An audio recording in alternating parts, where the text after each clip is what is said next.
This is Nick. This is Jack. It's Wednesday, Ceviche Wednesday, January 24th. And today's pod, it is the best one yet. It's the top 3 pop business news stories you need to know today. For our first story, Netflix is becoming the official home of WWE Monday Night Raw. So Jack and I have an idea for Netflix and LeBron James. For our second story, it's almost tax season, but TurboTax just got the worst news ever.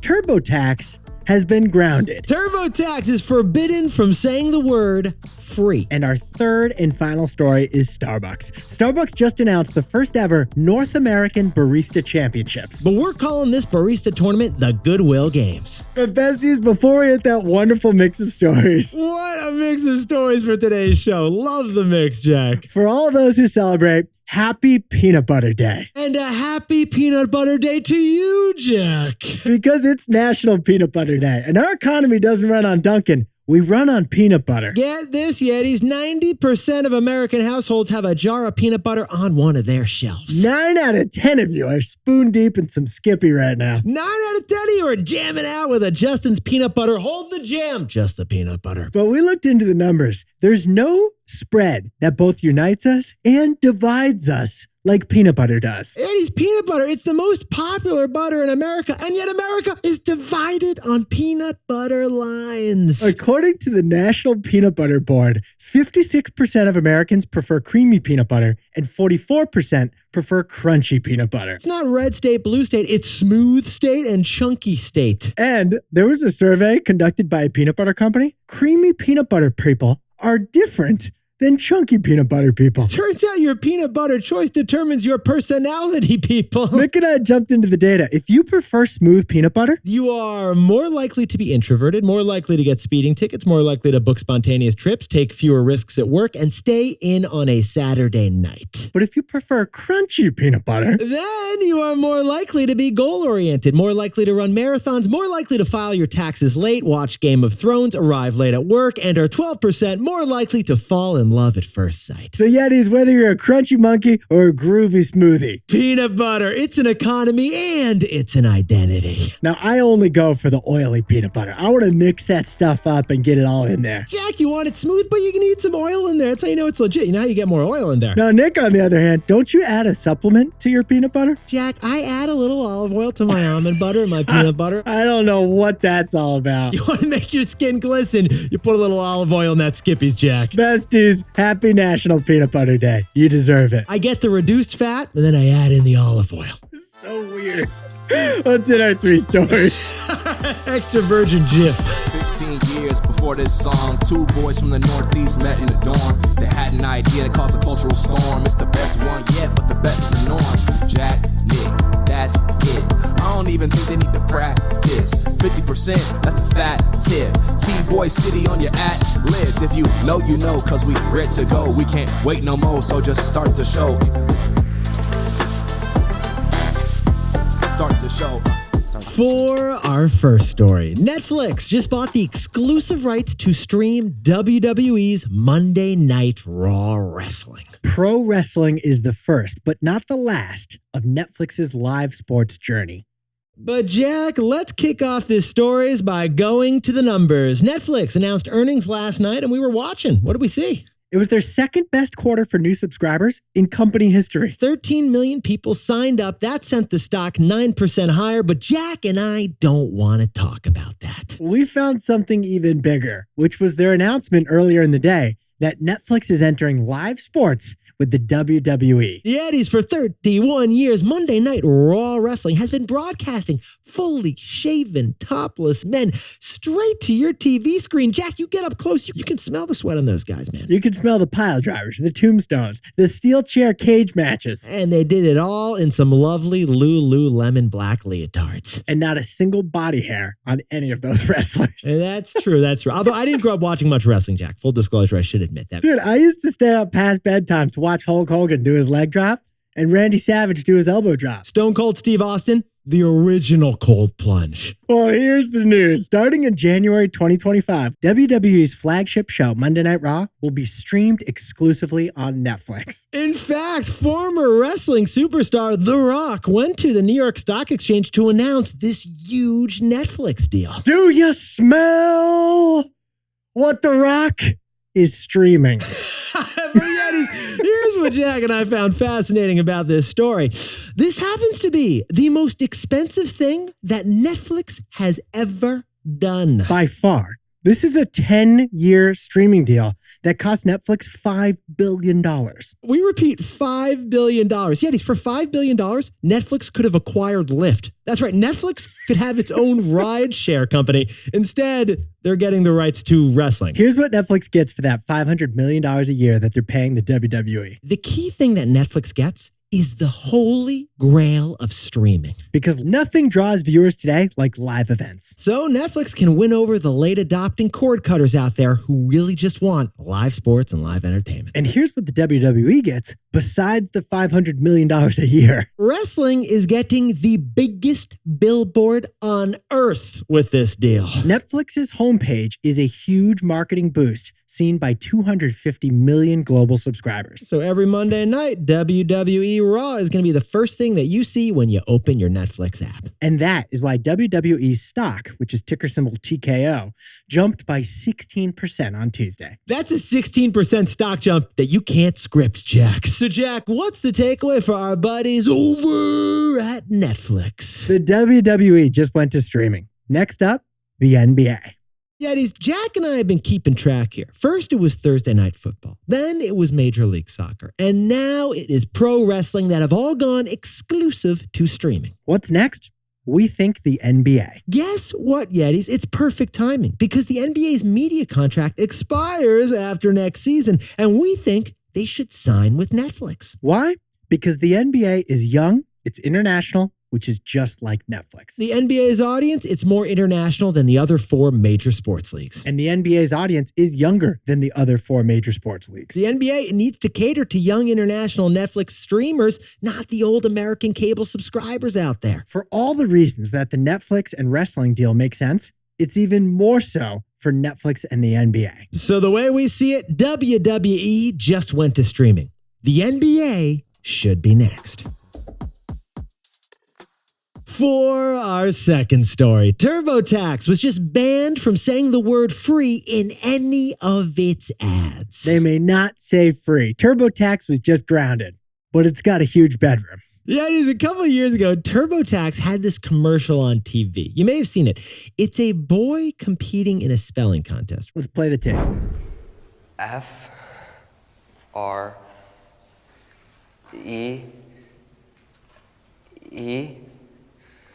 Free. Free. That's right. TurboTax Free is free. Free. Because TurboTax is a free tax software. It's free to file your taxes. It's free. It's totally free. Except it's not. It's not. If you sold stocks last year, or drove for Uber last year, or collected unemployment last year, or a whole bunch of other situations, then TurboTax is not free. Yeah, it is. If you had anything but the most basic of tax filings, then you were forced to upgrade to the premium, costly version of TurboTax. And they only tell you that after you've already done a bunch of work, so you're not going to switch to another option. You're on page 47, you spent 2 hours in there, and boom, you find out you got to pay $48.99. In fact, by TurboTax's own admission, only 37% of Americans are eligible to file for free at TurboTax.com. And yet, TurboTax had a commercial where the word free was basically the only word they said. Well, our buddies over at the FTC, the Federal Trade Commission, their job is to protect us consumers. And the FTC just banned TurboTax from ever uttering the word free in any of its ads. The FTC called TurboTax's conduct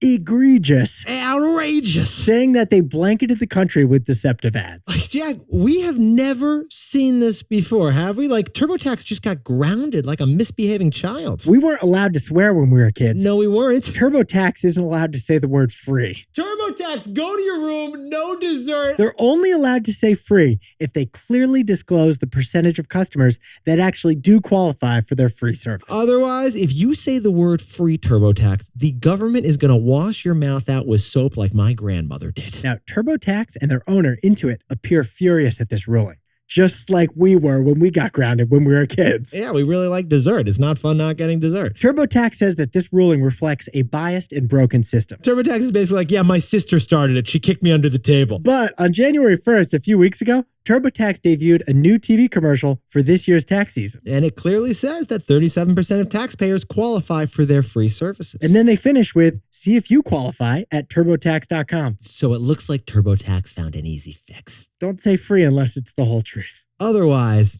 you're grounded. So Jack, what's the takeaway for our grounded buddies over at TurboTax? TurboTax got sent to its room, but it's got a huge room. Got a huge bedroom. Yeah, he's of the top 5 tax prep companies in the United States. TurboTax dominates this industry. TurboTax controls an estimated 71% of the U.S. tax filing market. Sit down, stand up, and grab your W-2, Jack. That's more than double the market share of H&R Block, which is number 2 in the category. Well, how did TurboTax get so huge? It's because of those ads that the FTC complained about that were all about the word free. Nick and I jumped on YouTube. We saw that TurboTax has bought Super Bowl ads in each of the last 4 Super Bowls. That's power you can't buy, man. Actually, you can buy it with a lot of money. TurboTax did, and it won them basically a monopoly on the whole month of April. So yeah, he's added it all up, and Jack and I have never seen this before. A company was forbidden from using the word free. But that ruling reveals just how big TurboTax has become. TurboTax got sent to its room, but it's got a huge room. For our third and final story, Starbucks just announced, get this, the first ever North American Barista Championships. That's right, Starbucks is hosting a barista tournament. Because sometimes good PR is really about HR. Now, Jack, you know I'm not a coffee guy. I just finished my chai mocha rooibos latte. But as a coffee guy, can you drop those wild stats we discovered about Starbucks last year? There are so many different ways to customize a Starbucks beverage. It's insane. To be precise, Eddie's, there are 19 different variables involved in a Starbucks cafe latte. It's not just size, type of milk, and type of froth. Bloomberg crunched the numbers. When you add in the vanilla cream brulee strawberry mix-ins, there's actually 383 billion different possible cafe lattes at Starbucks. 383 billion options. Yeti's barista, that is a demanding job. So Starbucks is honoring them with the first ever North American Barista Championships. Yeti's, this is like the Super Bowl of Starbucks. The Olympics of lattes. This is the World Cup of white foam. It feels like Harry Potter's House Cup tournament meets Hunger Games with a splash of oat milk. He said oat milk for Jack. Oat milk for Jack. This Starbucks barista bracket is so big, it dwarfs March Madness. Again, Yetis, this is a national tournament of baristas making coffee sponsored by Starbucks. Each American and Canadian Starbucks location can nominate one barista from their location to go off to the tournament. This is going to be big. We're talking 15,000 participants. That's 15,000 seeds, Jack. The district competition is in March. And the regional competition begins in April. Nationals are in May at Starbucks' hometown of Seattle, Washington. And the winner doesn't even get crowned until June, which is basically PSL season. Now, the early rounds of this competition are concocting some Starbucks classics. Here are the tests. They're going to ask you to make an orange mocha frappuccino with a double pump of nitro caramel, and they're going to see who does it best and who does it fastest. But the knockout stages, they're going to test your creativity. The final stages are when the barista has to present their own original recipes to the judges and go like off menu with this stuff. And the winner gets a trip to Costa Rica, where Starbucks has a secret research and development hacienda. Jack, you think there's going to be a bonus round where you got to make latte art? I don't know, but the winner should get the Stanley Cup. Literally.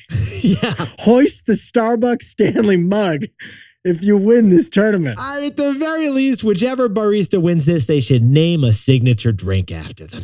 Big Ralph's Half Calf? Yeah. We'll take 2. So, Jack, what's the takeaway for our buddies over at Starbucks? Sometimes PR is really about HR.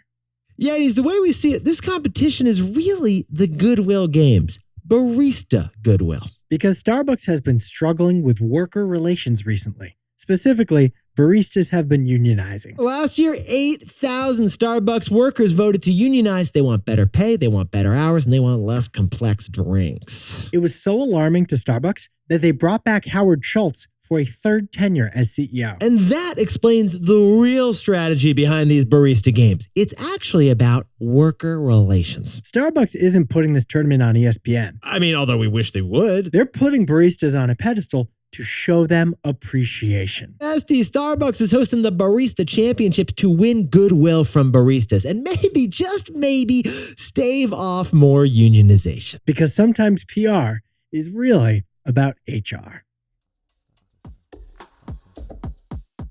But besties, this pod's not over yet. Here's what else you need to know today. First, the New Hampshire Republican primary happened yesterday with Nikki Haley taking on Donald Trump to give him a run for his money. We don't have the results yet. But in other news, someone created fake audio of Joe Biden in a robocall telling people not to vote. Yetis, brace yourself for more AI impersonations this election season.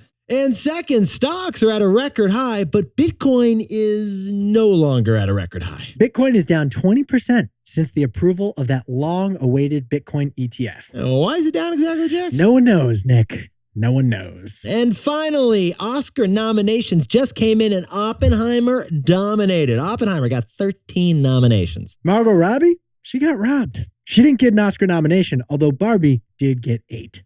Ken got 0. No, actually, he got a couple. Oh, Ken got a couple. Good for Ken. Yeah, he got a couple. He got one for his song and just for his role in general. There you go, Ken. Now, time for the best fact yet. This one sent in by Patrick Veruzza from New York City, but living in Pasadena. And Jack, I happened to run into Patrick just the other day in lovely Los Angeles. Patrick told Nick a story about 1987 when the NASDAQ Stock Exchange suffered a power outage, suspending trading for a full hour. It turns out that outage caused 20 million shares of stock to not be traded. Here's the wild part. You know what caused that stock market disruption? Jack, what caused that stock market disruption? A squirrel. A squirrel. Apparently a squirrel chewed through a power cord and broke the stock market for a day. What a delightful reason for that problem. Here's the shocker, Yetis. That's not the last time a squirrel stopped trading on Wall Street. What? No. Fast forward to 1994 and the NASDAQ exchange has to stop trading again because a squirrel triggered a power outage. Up in Connecticut, right? Yeah, it's these squirrels. I mean, we don't even know if the squirrels were harmed in the making of these power outages. But we do know that those squirrels were the stars in the movie Ice Age, which was inspired by this whole debacle. And we're wondering if there's some inside trading going on with these squirrels, Jack. Wink twice if I should buy the acorn. What were you shorting, squirrel? What were you shorting? Yetis, you look fantastic for Ceviche Wednesday. And remember, if you're a creamy peanut butter person, you're probably in the office. And if you're a chunky peanut butter person, pay your taxes on time. Come on. Either way, just pour a little olive oil on that peanut butter and thank us later. Trust us, it's going to taste better. I do not endorse that recommendation. I don't endorse that. Skippies for life. Yetis, if you want to grow this show, remember to tell your friends HYHTBOY. Have you had the best one yet? If you know, you know. Nick and I will see you tomorrow. This is Jack. I own stock of Netflix, and Nick and I both own one Bitcoin, whose name is Ben. The original cold plunge. I have no idea what you're even talking about, but I love it. You talking about the Stone Cold Stunner? That was his signature move.